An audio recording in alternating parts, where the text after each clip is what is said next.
डूबा दरिया पर खड़ा मैं साहिल पर। डूबा दरिया पर खड़ा मैं साहिल पर। तू बिजली बनकर गिरी मेरे दिल पर। चलिए सी ये पागल पवन मैं क्या करूं। टिप टिप बरसा पानी, पानी में आग लगी। हेलो दोस्तों, आप सभी का स्वागत है आपके अपने चैनल एम के इंग्लिश मस्ती में। दोस्तों मैं हूं मिथिलेश। आज आपके लिए लेके आया हूं मैं वीडियो रोल नंबर 64 के बारे में। दोस्तों चलिए आज आपको समझाते हैं।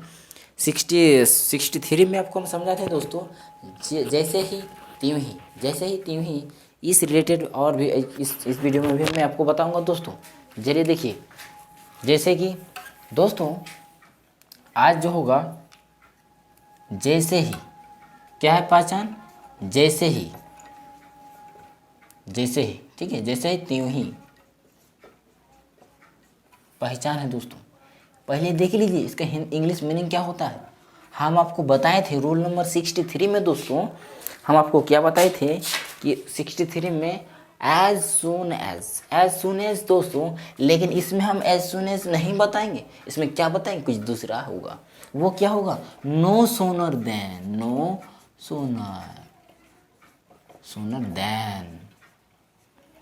ठीक है कि ना, नो सोनर देन। अच्छा, नो सोनर देन और एज सुन एज का मीनिंग दोनों एक ही होता है, बिल्कुल एक ही होता है, दोनों एक ही होता है दोस्तों, दोनों एक होता है। नो सोनर देन और देन जैसे ही त्यों ही। अगर नहीं देखे हैं तो मेरा प्लेलिस्ट है दोस्तों, आप देख लीजिए। रोल नंबर 63 में आपको समझ में आ जाएगा कि जैसे ही त्यों ही का मैं कैसे वीडियो डाला हूँ। चलिए आपको हम कुछ समझाते हैं बेटर से। देखिए दोस्तों कैसे क्या होगा, देखिए थोड़ा सा क्या होता है। ठीक है दोस्तों, देख लें कि वीडियो चेक किए कि वीडियो अच्छा बन रहा है कि नहीं दोस्तों। चलिए अब देखिए दोस्तों, नो सोनर देन जैसे ही, इसका पहले स्ट्रक्चर क्या होता है आपको। Structure, because structure is powerful for English language. So I am telling to you that first of all you have focused to the structure, right. ध्यान दीजिए दोस्तों, एक नंबर में आपको क्या ध्यान देना है आपको दोस्तों। सब्जेक्ट होता है कि नहीं होता, सब में होता है, लेकिन इसमें सब्जेक्ट होता है कब, अभी नहीं मेरे दोस्तों, अभी सब्जेक्ट नहीं कीजिएगा। सब्जेक्ट इस्तेमाल कब होगा, फर्स्ट टाइम एग्जाम्पल क्या होगा, नो सोनर देन, सोनर, नो सोनर बीच में लग जाएगा, प्लस क्या लगेगा सर जी, डीड का इस्तेमाल कीजिए। प्लस क्या होगा, सब्जेक्ट, प्लस क्या होगा, वर्ब वन, प्लस क्या होगा, अगर ऑब्जेक्ट है तो ऑब्जेक्ट, प्लस क्या होगा, देन मेरे दोस्तों, देन। कौन देन, ये देन बीच में आएगा। प्लस क्या, वही सब्जेक्ट, दूसरा सब्जेक्ट, प्लस क्या हो जाएगा। अगर इसमें ये अदर सेंटेंस लिख सकते हैं, अदर सेंटेंस कर देंगे, ठीक है। अदर सेंटेंस बाद में पता चलेगा, अदर सेंटेंस कर देते हैं। अदर नहीं दिखाई देते, देखिए सेंटेंस। देखिए दोस्तों एकदम फुल कॉन्फिडेंस के साथ समझिए, एक एक पॉइंट समझिए, आपको बिल्कुल समझ में आएगा, बिल्कुल समझ में आएगा। एकदम नस से वाकिफ हूँ मैं सेंटेंस में, मैथमेटिक्स में, साइंस में, सोशल साइंस में, जिसमें मेरा सब वीडियो आपको देंगे हम दोस्तों। मैथमेटिक्स में नस जानकारी है, हम आपको देंगे वीडियो, पक्का देंगे, ठीक है। अभी हमको समझा रहे हैं, ये वीडियो देखिए बढ़िया से, ठीक है। देखिए ये कैसे होगा दोस्तों, नो सोनर देन कैसे होता है, देखिए इसका इस्तेमाल कैसे होगा। अब ये तो एग्जाम्पल, ये स्ट्रक्चर मैंने लिख दिया हूँ, ठीक है, मैं लिख दिया हूँ। अब देखिए एग्जाम्पल देखेंगे, एग्जाम्पल। लेकिन एक चीज़ क्या है दोस्तों, आपको टेंस का नॉलेज होना चाहिए। किसका नॉलेज होना चाहिए, टेंस का नॉलेज होना चाहिए। टेंस माने क्या होता है, टेंस का मतलब होता है क्या मेरे दोस्तों, टेंस का मतलब होता है, जैसे टेंस में 50, अगर आप टेंस पढ़े हैं तो 50% आप समझ गए होंगे इंग्लिश सेंटेंस कैसे बनता है, ठीक है। आपको विशेष इसमें बनेगा सेंटेंस, प्रेजेंट, पास्ट, फ्यूचर तीनों बनेगा। चलिए देखिए, जैसे यहाँ पर हम लिखेंगे, जैसे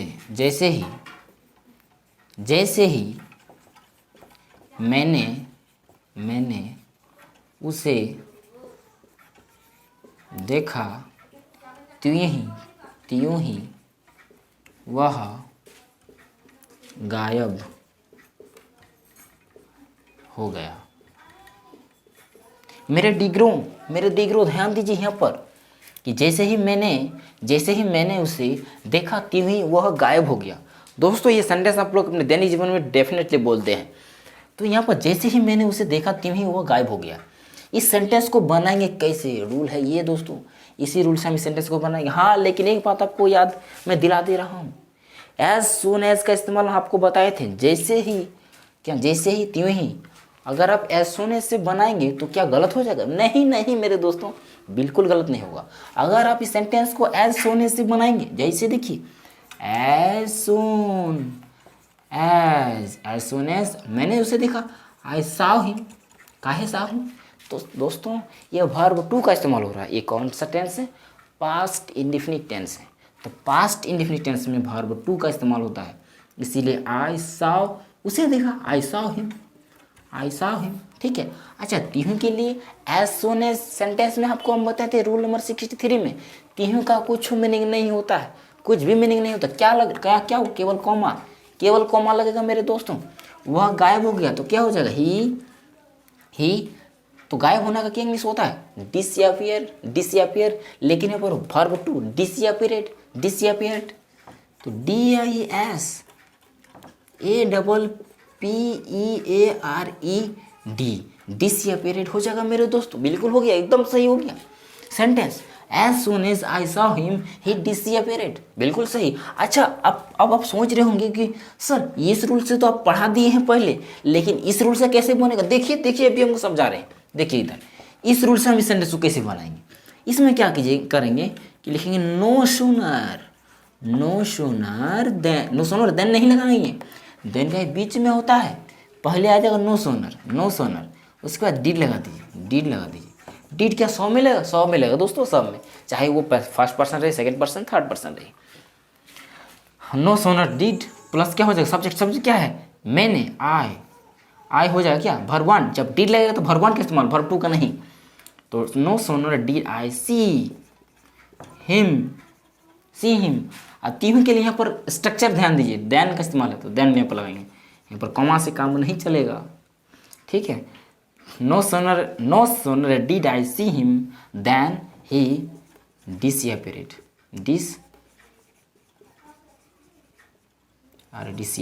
क्या आपको दिक्कत है दोस्तों? एक को थोड़ा सा भी दिक्कत तो नहीं, बिल्कुल आपको समझ में आया है क्या दोस्तों? अब बिल्कुल आपको समझ में आया है कि नहीं? बिल्कुल आया है। दूसरा आप एग्जाम्पल देखिए, फिर आपको दूसरा एग्जाम्पल के माध्यम से समझाते हैं। जैसे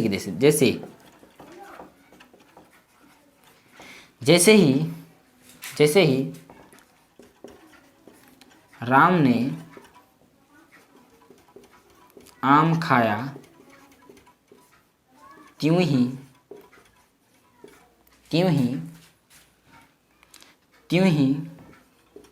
राजू भाग गया। जैसे ही राम ने आम खाया त्यों ही राजू भाग गया। हो गया दोस्तों मेरे, हो गया दोस्तों। देखिए डू दरिया पर खड़ा मैं साहिल पर। देखिए दोस्तों क्या होगा, कैसे हो जाएगा? जैसे ही राम ने आम खाया त्यों ही वह गायब हो गया। बहुत ही इजी है, बहुत इजी एकदम इजी। देखिए यहाँ पर बनाएंगे नो सोनर डीड। क्या है? डीड लगा दी, नो सोनर डी लगा दी। सब्जेक्ट क्या है? राम कैपिटल क्यों लिखे मेरे दोस्तों? एक नेम में कैपिटल लेटर होता है, पहला अक्षर। नो सोनर डीड नाम राम इट भगवान eat mango no sooner did Ram eat mango त्यों ही देन राजू भाग गया। राजू लेफ्ट, या फिर बोल सकते हैं रन अवे। नहीं दिखाई दे रहा, इधर देखिए, रन अवे AWAY होता है, रन अवे। ठीक है, क्या हो जाएगा? No sooner did Ram eat mango then Raju run away. बिल्कुल राइट है मेरे दोस्तों, बिल्कुल राइट है। अब इसे नोट कर लीजिए, आपको बिल्कुल समझ में आया है कि मैं आपको क्या बता रहा हूँ। ठीक है, इसमें आपको सबसे ज़्यादा विशेष ध्यान देना है स्ट्रक्चर में, because every time I am saying to you again now that first of all you have to study properly study my structure, because as long as you want complete structure you can't speak English fluently. So first of all you have to focus only on the structure of English language. Okay, ये sentences, ठीक है, ये structure no sooner plus did plus subject plus verb one plus object plus then plus other sentence भी बन रहा है दोस्तों past indefinite में, और भी कुछ दूसरा सेंटेंस आप घुसा सकते हैं, ठीक है। अच्छा ये देखिए कि यहाँ पर आपको यही दो सेंटेंस जैसे ही त्यों ही आपको दो सेंटेंस पढ़ने अर्थात स्टडी करने का जरूरत क्यों पड़ा। आप सोच रहे होंगे कि सर आप तो एज सोन एज बता तो दिए ही थे, फिर फालतू ईटों का है घुसेड़ दिए यहाँ पर कि नो सोनर देन तो हमको क्यों पढ़ा दिए। तो मेरे दोस्तों आप पढ़े हैं आप पढ़े एज सोन एज पढ़े हैं मेरे दोस्तों, लेकिन आपके अलावा और भी व्यक्ति हैं, और भी चाइल्ड हैं, और भी बहुत सारे ऐसे क्या बोलते हैं गर्ल्स हैं, बॉयज़ हैं जिन्होंने नो सोनर देन भी पढ़े हैं और एज सोन एज भी पढ़े हैं, लेकिन आप केवल पढ़े हैं एज सोन एज। क्या आपसे काम चल जाएगा? एज सोन एज से काम चल जाएगा? नहीं ना मेरे दोस्तों। अगर आपको सेंटेंस में मिल जाएगा ये नो सोनर देन, आप तो कंफ्यूज हो जाएंगे, माथा कड़वाएंगे कि क्या हो जाएगा अब इसका मीनिंग क्या निकलेगा। आप खोजेंगे डिक्शनरी में, अगर खोजेंगे मोबाइल में, तो दोस्तों आपको समझ में नहीं आएगा। इसीलिए आपको इस फोकस कीजिए इसमें कि कैसे क्या रूल बनता है। हर एक सेंटेंस को ध्यान दीजिए, हर एक सेंटेंस को आप जब तक बारीकी से एकदम बढ़िया से ग्रहण कीजिएगा, आपके द्वारा अगर आप चाहेंगे कि हम कोई भी इंग्लिश बुक को पढ़ के समझ जाएंगे, कभी नहीं हो सकता है, कभी नहीं समझ पाएंगे। चलिए आपको समझ में आ गया, इसे आप कॉपी में नोट कीजिए, वीडियो को पॉज कर लीजिए, इसे आप नोट कीजिए। नोट करने के बाद आप कॉपी में और रिवीजन करिए और सेंटेंस आप बनाइए। दोस्तों आप इसे साफ करते हैं, आपको हम कुछ और बताते हैं बढ़िया से, ठीक है। चलिए साफ करते हैं दोस्तों। डूबा दरिया पर खड़ा मैं साहिल पर, तू बिजली बनकर गिरी मेरे दिल पर, चलिए सी ये पागल पवन मैं क्या करूं। चलिए दोस्तों देखिए अब सेंटेंस कैसे बनेगा, चलिए देखिए। और ही हम सेंटेंस लेते हैं, 2 सेंटेंस लेते हैं, तीसरा नंबर ले रहे हैं। यदि लेंगे दोस्तों जैसे ही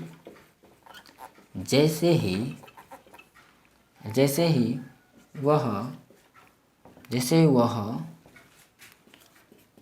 रोया त्यों ही जैसे ही वह रोया त्यों ही मैं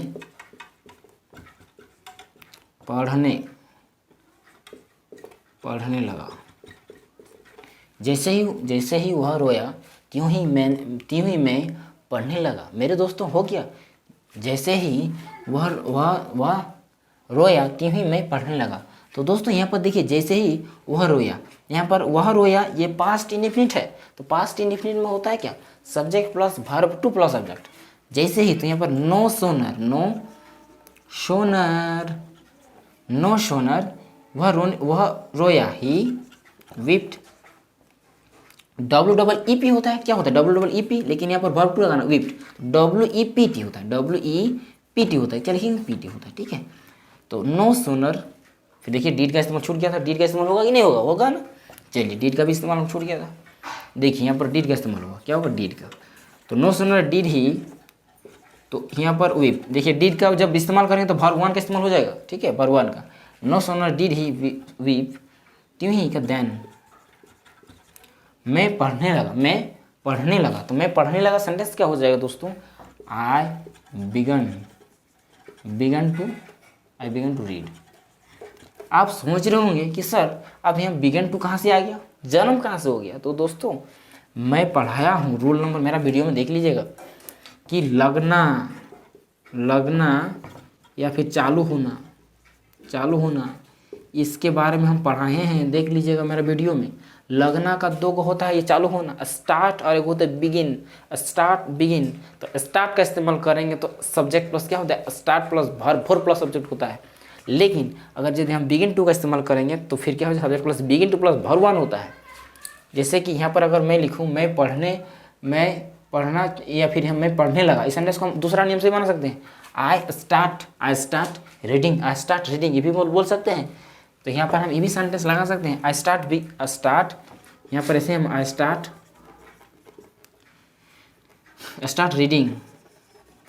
रीडिंग, ये भी सेंटेंस सही हो जाएगा मेरे दोस्तों। स्टार्ट रीडिंग ये भी राइट हो जाएगा। लेकिन यहाँ पर मैं पढ़ने लगा ये भी लिख सकते हैं, तो दो में से एक कोई लिख दिए। जैसे कि हम ये वाला सेंटेंस लिख दें तो ये वाला ये वाला मिटा देते हैं, ठीक है। तो आपको ये समझ में आ गया। चौथा एग्जाम्पल देखिए,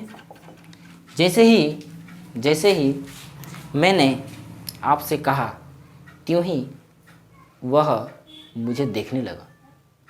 जैसे ही मैंने आपसे कहा त्यों ही वह मुझे देखने लगा। तो no sooner did I say you then he began to show me, he began to see me. क्या हो जाएगा? He began to see me. तो मेरे दोस्तों आपको ये समझ में बिल्कुल आया होगा। क्या आया कि नहीं? अगर आज के लिए मेरा इतना ही रहेगा। नेक्स्ट एपिसोड में आपको हम बताएंगे रूल नंबर 65 के बारे में। आप वेट करें, you will be wait next episode. I will definitely tell you about 65 rules of mine, okay, and I will tell you details about 65 rule number, right दोस्तों। तो मैं लेता हूँ विदा, फिर मिलेंगे नेक्स्ट एपिसोड में। तब तक के लिए बाय। और चैनल पे अगर नए सब्सक्राइबर हैं मेरे तो सब्सक्राइब कर लीजिए, नए भी अगर व्यूअर है मेरा तो सब्सक्राइब कर लीजिए, बेल आइकन प्रेस कर दीजिएगा, ठीक है, जिससे पल पल की खबर आप तक पहुँच सके। ठीक है दोस्तों, मिलता हूँ अगले वीडियो में। तब तक के लिए बाय। Thanks for watching. जय हिंद, जय भारत।